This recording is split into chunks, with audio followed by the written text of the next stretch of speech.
Yeah, there's always going to be one, but it's hard to be mad while you're eating pumpkin pie. Yep, I'm going to have to steal that one.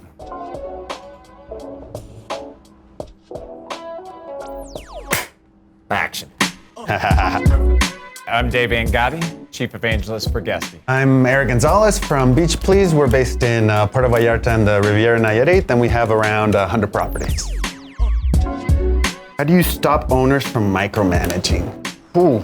We would have an owner, hey, I want to set the floor for the price. We would say, we don't agree to that, and here's why. I literally make a living moving pricing on vacation rentals. And I have all of the tools at my disposal. All the data. And I am in the data, and you're wanting to pay me to manage your property, and this is one of the ways that I drive value for you. I understand all of these pieces of the puzzle, but you're trying to micromanage this one aspect. I would let that owner know, we may not be the right company for you.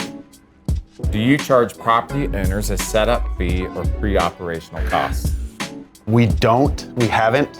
As we've been growing, we kind of ate those costs. I think something that we've worked on a lot is getting new properties from organic SEO on Google, owner to owner referrals. That's kind of kept our costs down. But now that our costs are increasing, you're having to have more staff, you're having to have more people involved in the whole process, we're considering. See, I love that you haven't so far, though. When we had our property management company, we never charged the owners for that. We really looked at it from a lifetime value standpoint. Correct, yeah. If the lifetime value is high enough, you can eat those upfront costs, and then that can become a differentiator versus the other companies that are all trying to charge for it.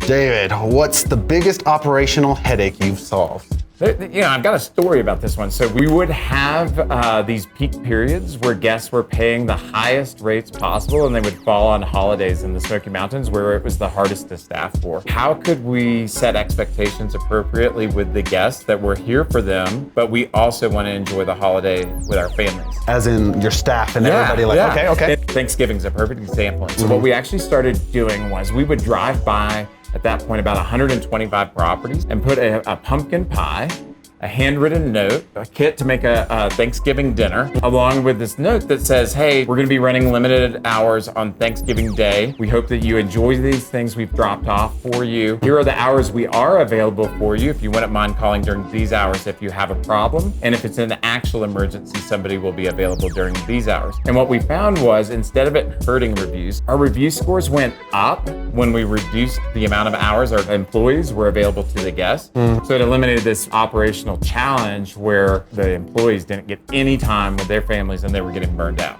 And I guess if you're setting the expectations right, the guests will totally understand. Yeah, there's always gonna be one, but it's hard to be mad while you're eating pumpkin pie. Yep, I'm gonna have to steal that one. What's your number one money-saving hack for running properties? I'm an engineer, I'm a software engineer, so I love having solid tech stack, and we're always trying to improve on that, and automations. That's where Guesty comes in, and that's the engine behind the engine behind it all, right? I would say a good distribution strategy can actually be a money-saving hack, because the worst thing you can ever do is have your properties sit there empty. So if you can quit losing money, you save money. Yep, that makes sense. This is the last one, so I made it a good one. All right. How do you convince owners to reinvest in their property? Ooh, I think the numbers should talk for themselves. We try to be as transparent as possible in their financial reporting, what the guest paid, what the cleaning fee was, what the platform fees might have been. And the only way to keep making money is to keep the property in tip-top shape, getting 5-star reviews, and that's just flywheels. The flywheel. Flywheels get turning. Yep. That's great. Good? Perfect. Brother. Awesome, good job, David. Yeah, thanks.